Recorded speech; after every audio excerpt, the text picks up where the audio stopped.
Mastering Cardinal Numbers in English. Hello everyone. Welcome back to our channel. Today, we're diving deeper into our Grammar Fundamentals series, specifically under quantitative adjectives. We're going to take a close look at a very important subcategory of numerical adjectives called cardinal numbers. So buckle up and let's get started. First things first, what exactly are cardinal numbers? Cardinal numbers are the numbers that we use for counting or indicating quantity. They include numbers like 1, 2, 3, and so on. They help us answer the question of, how many? For instance, I have 2 apples, or, there are 3 cats on the roof. Cardinal numbers are used all the time in daily conversation and written language. They run from 0, 0, and go on indefinitely. Here are some examples. 0, 0. This number represents the absence of any quantity. Example: I have 0 tickets left for the concert. 1, 1, 2, 2, 3, 3, 4, 4, etc.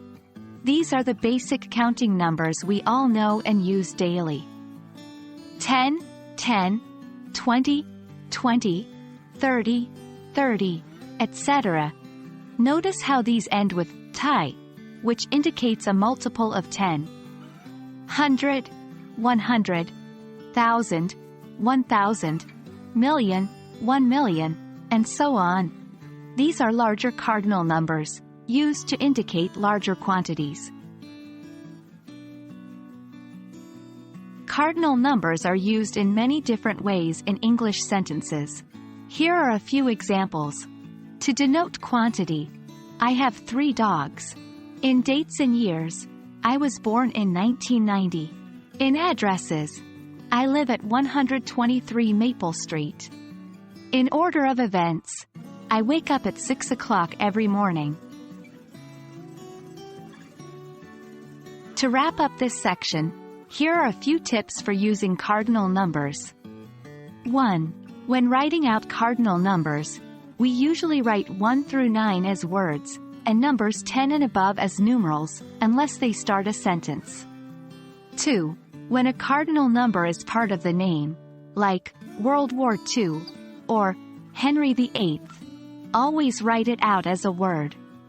3. If a sentence starts with a number, it's usually best to write the number out in words.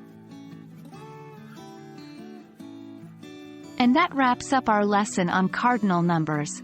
We hope this video helped you better understand this important aspect of English grammar.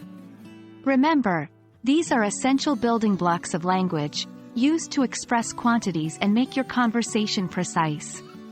Keep practicing and you'll master these in no time. Thanks for joining us, and we'll see you in the next video.